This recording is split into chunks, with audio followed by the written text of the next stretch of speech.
থানা আর প্রতিষ্ঠা থানা বিভিন্ন ভাড়া বাসায় আছে। আপনারা এই ভাড়া বাসাগুলিতে আমাদের গ্রুপ থাকে, ওটার বাসস্থানের কন্ডিশন আমরা খুব শীঘ্রই শাহবাগ থানাটায় আমরা হয়তো উদ্বোধন করতে পারবো। উদ্বোধন না, মানে ভিত্তিপ্রস্তর স্থাপন করতে পারবো। এছাড়া আরো দুই একটা থানা, যেটা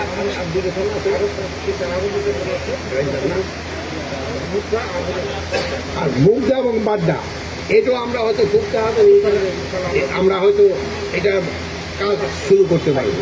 তা আপনারা দোয়া করবেন, আমরা অন্তত এই 50টা থানাই যেন আমাদের এই সবাই বসবাসের জন্য উপযুক্ত করে নিতে পারি। এছাড়া এই এলাকাটা মোটামুটি বেশ বড়, এখানে যেন আরও একটু ফ্যামিলি কোয়ার্টারের জন্য করা যায়, এই জন্য আমরা ব্যবস্থা নিব। তা আপনারা ভালো থাকেন, আল্লাহ হাফেজ।